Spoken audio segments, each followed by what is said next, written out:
Paz Palau, castellonense. Dice, allí también los árboles son verdes. Y el título es, aquí también los árboles son verdes. ¿Por qué? ¿Queréis hablar?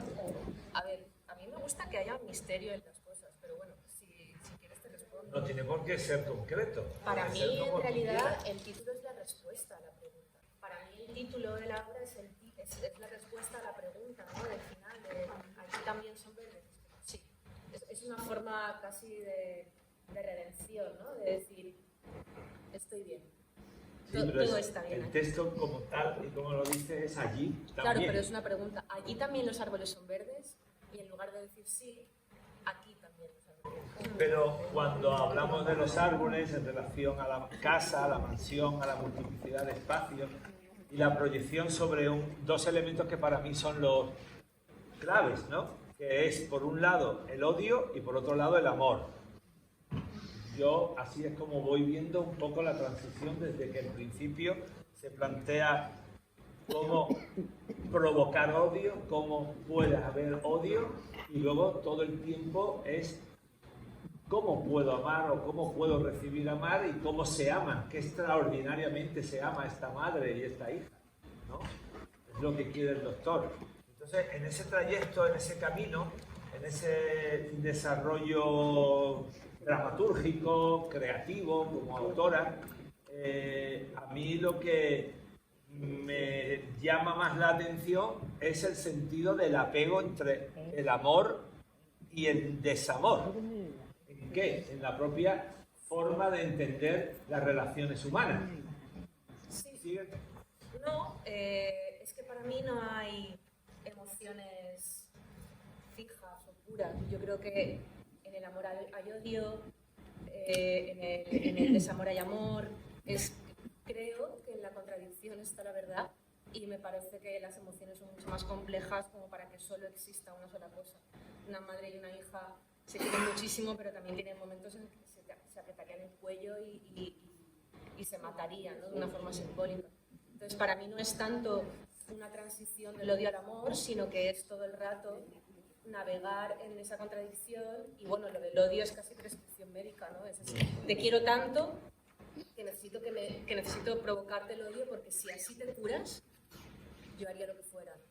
O sea, en ese sentido es el amor desmesurado te puede hacer llegar a hacer cosas que a lo mejor nunca pensarías que podrías hacer o que incluso van en contra de tu moral pero para mí no es tanto una transición del odio al amor, siempre está todo mezclado, o por lo menos es lo que yo siento. Sí, el concepto para mí de transición es el proceso que no es fijo, pero que está ahí en este camino dramatúrgico desde el principio hasta que ya aparece el concepto del amor, ¿no? De cómo se está amando. Yo diría más que es un amor exagerado y que un amor exagerado, como todo lo exagerado, te lleva a cruzar ciertos límites, ¿no?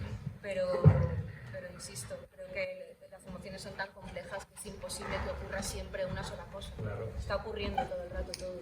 Y el hecho del apego, que es la necesidad de tener que estar con quien cuida, elegimos, etc. Sí, hay algo enfermizo, ¿no? en esa relación.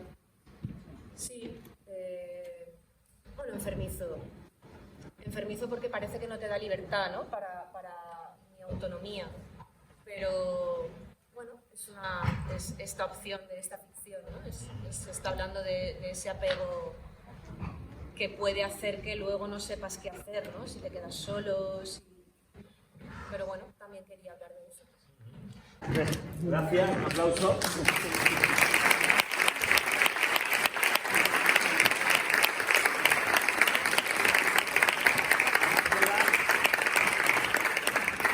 Sí, te lo pregunto, ¿cómo has caído? ¿Qué? ¿Cómo llegué a Málaga? Me trajo el amor. El amor me trajo. El amor me cogió de Colombia y me importó a Málaga. ¿Y directamente sabía que había una convocatoria de Factoría Chegaray? No, entonces llegué, bueno, he ido viniendo varias veces y cuando llegué empecé a buscar y yo creo que al día siguiente de haber llegado, no mentiras, de que se terminara el verano, porque me di cuenta que en verano no se hace absolutamente nada. No está la feria. Bueno, nada aparte de descansar y de fiesta. Entonces, en septiembre salió la convocatoria, me presenté para el anterior y ahí ya conocí un poco el sistema de factoría de Chegaray y me presenté para la siguiente. Enhorabuena.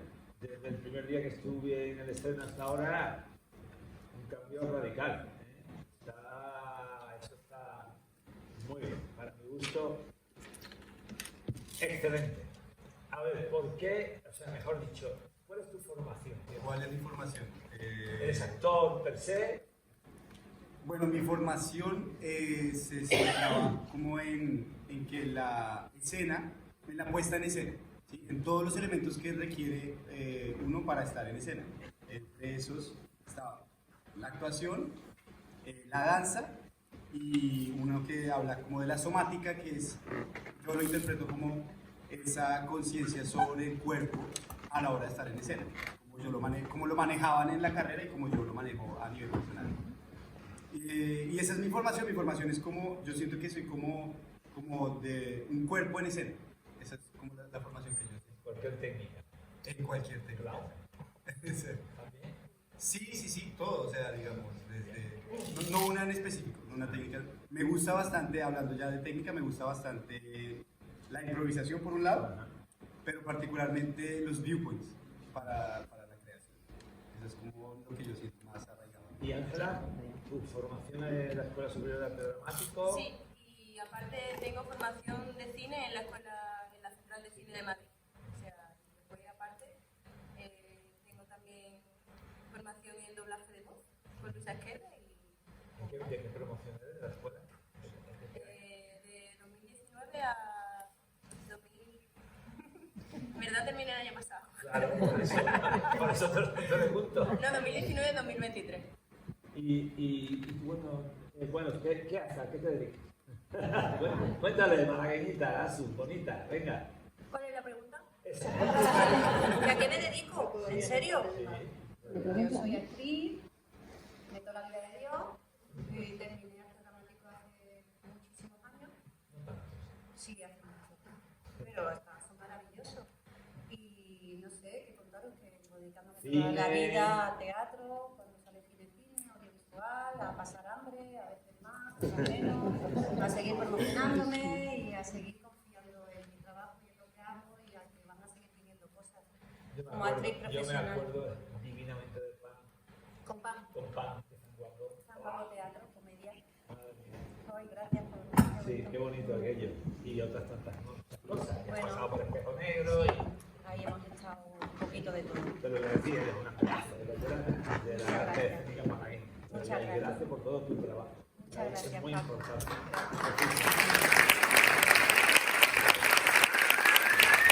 No es cuestión de ego ni nada de eso, es cuestión de que a veces esas palabras significan que una diga voy a seguir. Un poquito Que más. no es tan fácil permanecer con el tiempo.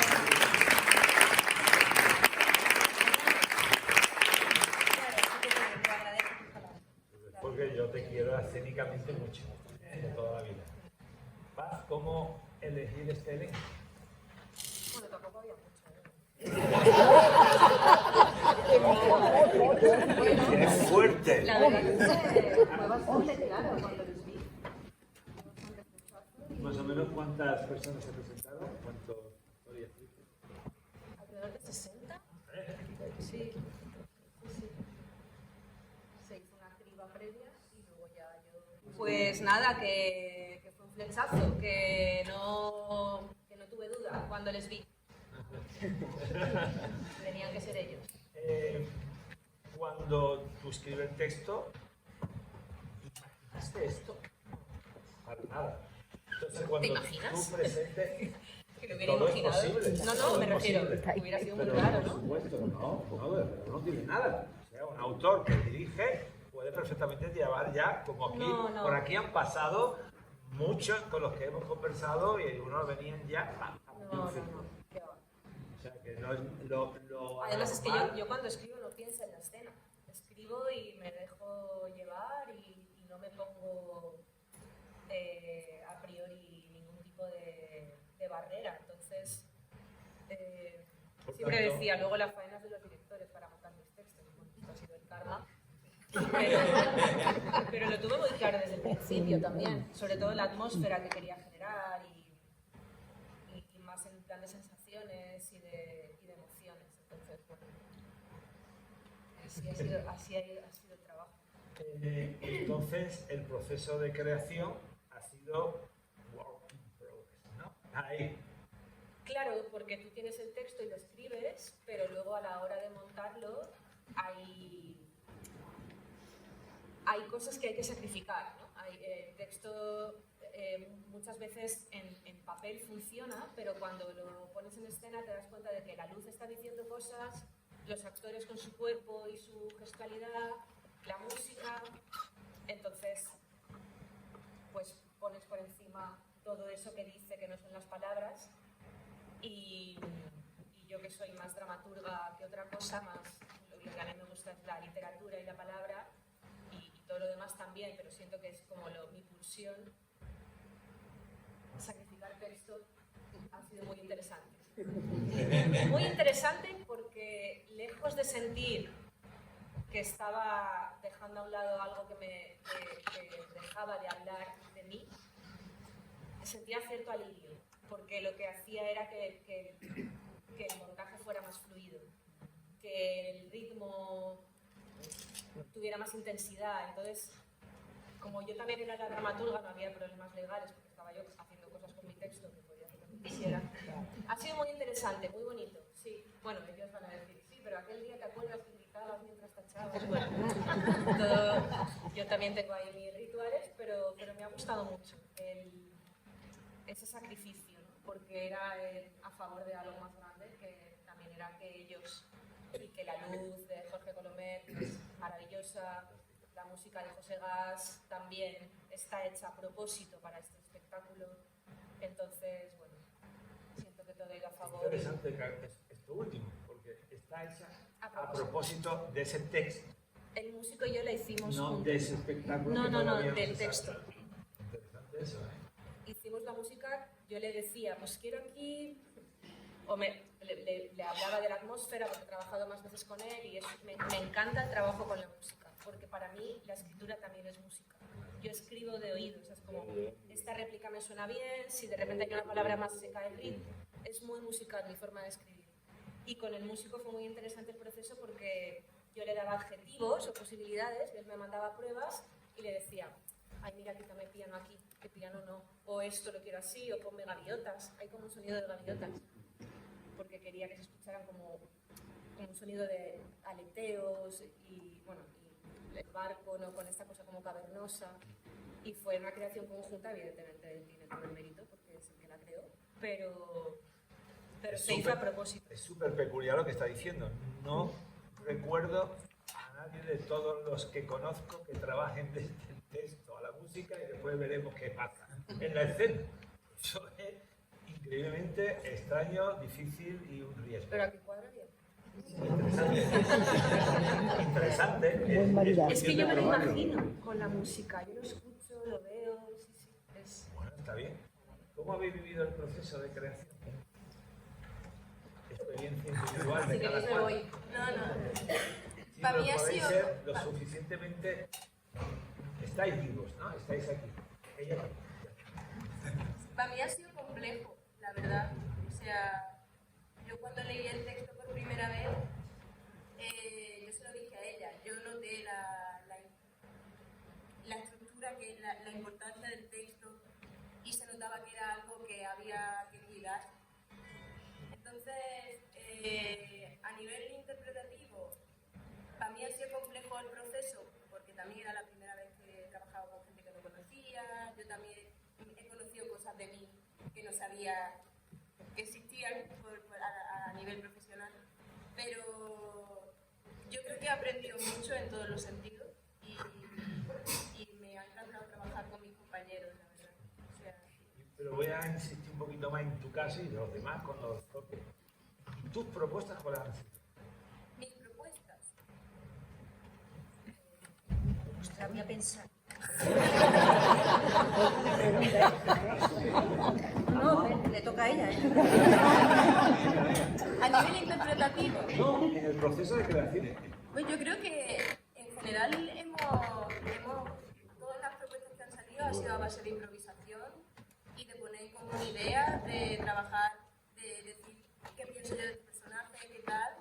Y yo creo que también he creado el personaje en base a cómo reaccionaba a los demás personajes en escena. Porque muchas veces es mucho más fácil saber qué le pasa al personaje por lo que dicen los demás que el mismo personaje, que lo mismo no sabe ni quién es, ni cómo ha acabado ahí. Y claro. Entonces yo creo que a base de improvisaciones ha sido como ha ido saliendo todo poco a poco y de repente todo iba teniendo sentido. Pues no sé lo que he aportado yo a la escena, realmente, pero sí sé que el proceso ha sido muy interesante por varias cosas. La primera porque somos un equipo que no nos conocemos nada. Nada es cero. En factoría siempre puede ser que coincidas con algún compañero o alguna compañera y aquí yo no los conocía a ellos. Estaba súper contenta de trabajar con gente que no conocía. Me parece un regalo conocer a gente a través del teatro y a artistas y a dramaturgas y además trabajar con gente muy joven. Me encanta. Estoy súper contenta de esta cosa, juventud, veteranía o como queráis llamarlo.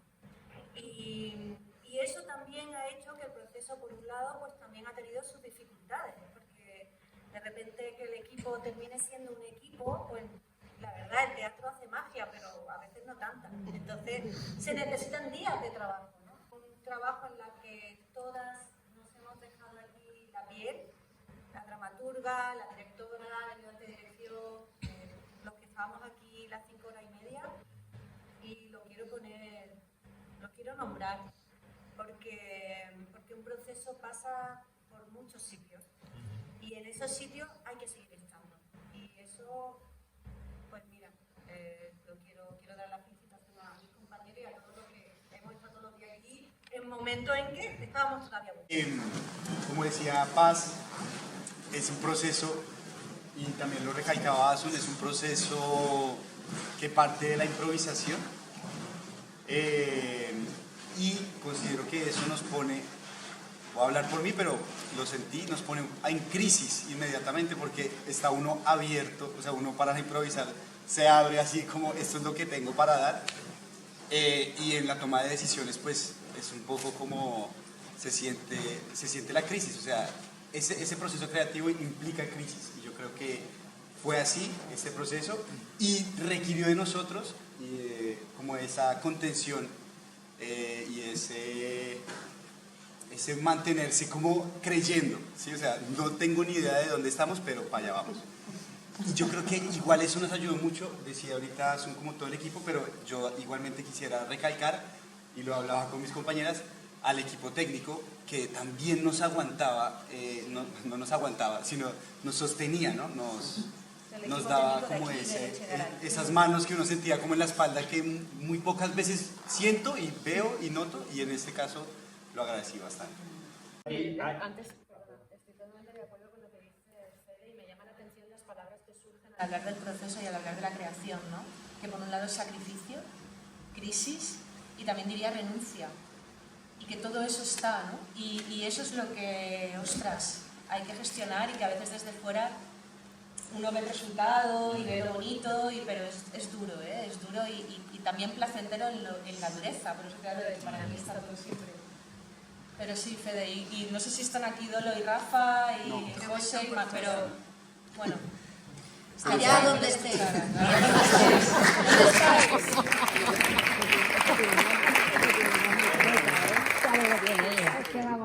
Para ir terminando, si cogéis y entráis en la página web de Escuela de Espectadores, están todos los cuestionarios de los participantes de la Escuela de Espectadores con muchas respuestas respecto a partir del texto, de lo que leyeron, analizaron, y hay muchas preguntas para vosotros. Esto se hace complicado, pero podéis leerlo y después escribirla y responder tanto a vosotros como a ella. Y hay una que de la selección, bueno, tengo aquí un listado, una de ellas es para ti, ¿cuánto de biográfico es esta obra? Eso la mayoría no pregunta. ¿Qué más da? Pero es que una madre, una hija, no, mi madre está bien. Mi madre está viva y está bien, está muy bien. Vino al estreno, le gustó mucho, todo bien. Ya está. 30%. ¿Qué significado tiene las apariciones y desapariciones de la madre? La muerte, volver a vivir, la muerte, volver a vivir. Pues mira, Las personas normales son así, como este público extraordinario. Esto básicamente, a ver, este texto sale de un laboratorio de la Comunidad Valenciana que se llama Ínsula Dramataria. Y cada año se convoca ese laboratorio con un tándem conceptual. En mi año tocó la realidad y la ficción. Y tenías que enviar un proyecto y escribir un texto que tuviera relación con ese tándem. Entonces yo pensé, ¿qué pasa? Día. Más que qué pasaría si consigues lo que deseas, es hasta qué punto me conviene lo que deseo. Hay alguien que se va a ir, que está enfermo, que está a punto de morir, y yo lo que quiero es retener, ¿no? Porque eso es nuestra naturaleza. ¿Y qué pasa si ese deseo se cumple, ¿no? y ese ser vuelve? ¿Y cómo vuelve? Todo entraba dentro de esta tesis. Y entonces sí que hay alguna referencia literaria, ¿no? Porque esto no me lo he inventado yo, el hecho de que un ser vuelva a la vida y luego volvamos, ¿no? No es cosa mía solo. Pero sí que me gustaba esta idea retorcida de como yo quiero superarlo, pero quizá el duelo o agarrar o a lo mejor ya me encuentro mejor, pero necesito sostener porque quiero ser leal a mi dolor, que eso pasa también. Cuando empiezo a encontrarme mejor, no. Tengo que seguir triste porque esto es un duelo y entonces hay muchos conceptos y muchas emociones implicadas. ¿Qué significa que la madre venga y vaya? Pues lo mismo que el duelo, que va y viene, que quiero y no. Imagínate que volviera alguien a quien perdiste. Igual ahora no te viene bien que vuelva. Pero no por nada, sino porque ya está. Y en eso entra la aceptación. Nos morimos. Pasas el duelo, pero aceptar. Y esto es no aceptar. Que la madre vuelva y revuelva es el no aceptar de la hija. No lo acepta y por eso vuelve. Cuando la deja marchar, no sé si vuelve o no, igual hay una segunda parte. Vale, de hecho... Porque había otra pregunta que es flipante, yo sé de quién es y se va a reconocer y está aquí, que dice, ¿cree que la prolongación del amor materno-filial en las dos direcciones ya de adulto es bueno para el desarrollo de la personalidad? Lo escribe y las personas piensan. Qué suerte tenéis que ser psicóloga también. A ver cómo era esto. Ya lo he dicho. A ver, creo que hacia donde va la pregunta es que si existe una toxicidad, ¿no? Lo que hablábamos antes, en un apego exagerado. A mí cada vez más me interesa dejar la moral a un lado y sobre todo el juicio. Que cada cual ame como pueda, porque está la cosa rara. Entonces, yo creo que igual con pasión, ¿no? Un poco y hacemos lo que podemos. Y si va mal, pues va mal y ya, y yo qué sé. En vuestros personajes, ¿cuál es lo más que os ha llamado la atención? El elemento fundamental sobre el que habéis girado. Pues... Es que el médico tiene un puntazo. Hubo una crisis de identidad, no sabía si existía o no. Sí. Yo creo que eso fue como esta cuestión de... O sea, algo que, lo mencionaba Paz, algo que para mí marcó como un antes y un después en este proceso fue definir para nosotros qué tan real era este doctor. O sea, este doctor. Nosotros llegamos y fue como, yo literalmente hice la pregunta el primer día, como, bueno, ¿y este doctor por qué llega? Y la respuesta fue como, aparece sin más. Y entonces después, más adelante del proceso, sí se definió como, este doctor lo trae la hija. Bueno, no sé, digamos, lo definimos para nosotros. Y ese punto a mí me marcó muchísimo. O sea, como esta cuestión de, joder, o sea, ese apego que estaba en la pregunta desde la hija, que trae lo que sea, hasta la mamá misma, por no soltarla. Yo creo que eso a mí, en mi personaje, Además, ese personaje quiere volver a vivirlo, quiere volver a vivir eso. ese apego. Para mí sea, para mí lo más impresionante de la hija, al menos desde donde yo la he tratado, es que es capaz de matar a la madre si eso hace que no se muera. O sea, que haría cualquier cosa, le da igual. Si sufre, si está bien, si lo pasa mal, no le importa. Si eso significa que se quede con ella. Entonces, eso ha sido delicado. Y entenderlo ha sido complejo. O sea, cómo llego ahí. Pero bueno, ha sido interesante también. Pues yo he vivido un poco lo que hago a esta madre como un poco en dos partes. La primera parte que tiene que ver, o sea, antes de empezar a volver, o sea, antes de salir de cena, yo ya entendí que esta madre ya no volvía, como que en el momento en que salía entre cajas estábamos ya en otro lugar. Y en esa primera parte, para mí, donde tuve que limar más es en poder estar solo en el amor con ella. O sea, de repente un día me di cuenta que esta mujer era solo amor, solo amor, y solo amor, y solo amor, y solo amor, y incluso cuando se enfada, intenta enfadarse solo porque quiere hacer un juego, y intenta como estar en el amor. Y para mí eso fue muy interesante. Y luego toda la segunda parte, que ya no vuelvo como madre, para mí es muy interesante y muy divertida, porque puedo en cada momento jugar algo diferente. Y entonces ahí, pues la verdad, yo me lo paso muy bien. O sea, la primera parte también, pero tengo que estar más en una dirección y en la otra puedo empezar a jugar más, con eso más allá, ¿no? Porque ya empezamos a entrar en esa parte un poco más fantasiosa de la que ya habla de la realidad, lo que es real y que no es, ¿no? Entonces ahí me permito quizá Mira, más... la pregunta que alguien ha hecho también y que no la voy a decir como pregunta, voy a leerla, tiene que ver, engancha precisamente con esto, porque dice, quizás tiene todo esto algo con el dios de la muerte y el inframundo.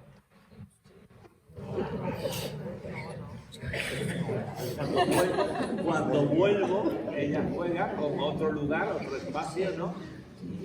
Y ahí no sé, ¿tú qué puedes imaginar de preguntas? Estoy aquí. Bueno, es que hay un montón de guiños y un montón de referencias. Está claro que la barca podría ser la de Caronte. Luego hay un guiño también de cómo muere el marido de Joan Didion, que es una escritora que escribió un libro que se llama El año del pensamiento mágico, que es un libro maravilloso en el que habla del duelo que ella tuvo que vivir con su marido. Y ella decía una cosa que a mí me puso los pelos de punta.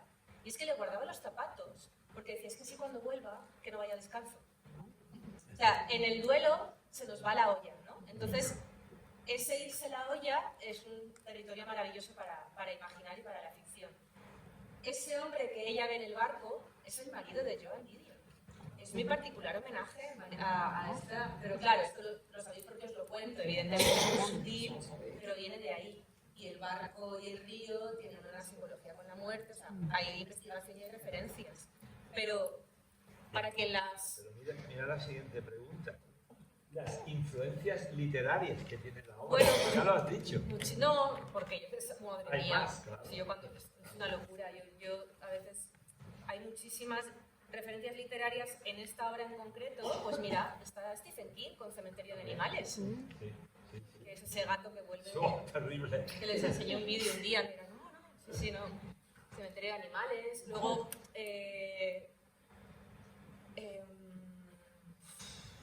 a nivel teatral, en mi haber, siempre está Ionesco y siempre está Beckett, ¿no? Son como los gigantes a los hombres a los que me subo, ¿no? Pero hay muchas. A mí me gusta investigar mucho, leer mucho en las fases previas. Es que ahora no me acuerdo, pero hubo mucha lectura y bueno, también... Y bajando al centro de la Tierra, una pregunta que hay aquí es ¿quién es Mott? Ah, esa es la pregunta, claro. ¿Solo ha preguntado una sola persona? ¿Solo una persona? Ah, pues luego me dices quién es. ¿Quién es Mott? Pero tú no llegas hasta tanto, Nacho. Mott es... Eso ya es muy profundo. Preguntar. Es a quien va dedicada la obra. Y era mi gata. Era un animal. El amor de mi vida. Mi gata. Mott. Que además Mott significa palabra. Claro. está todo, yo no doy puntadas sin hilo. Y bueno, ya que lo preguntáis, y yo siempre quiero evadir esto, y ella estuvo conmigo 16 años, y en el momento en el que ella se empezaba a ir, porque estaba empezando a estar malita, yo escribía el proyecto para ese laboratorio. Y os juro que cuando me llamaron para decirme que me habían seleccionado en el laboratorio para escribir este texto, yo pensaba que era el veterinario. O sea, ella ya se había desaparecido, ya no estaba, y yo estaba fatal, en un duelo muy difícil, porque, bueno, como ya habéis visto, era importante para mí. Y escribí esta obra en un momento intensito. Entonces yo creo que esa es la clave de que la obra tenga también ese algo, ¿no? que hace que... Vamos, para terminar, me voy a permitir decir de una manera especial que me ha surgido analizando los títulos de tus textos, que el primero es No volveré a pasar hambre, el segundo Sopa de plástico, el tercero Entusiastas, el cuarto Hogar, dulce hogar, y ahora aquí también Los árboles son verdes. Esto es increíble, no volveré a pasar hambre siempre que coma sopa de plástico. Por eso soy tan entusiasta para vivir en un hogar, dulce hogar, porque aquí también los árboles son verdes.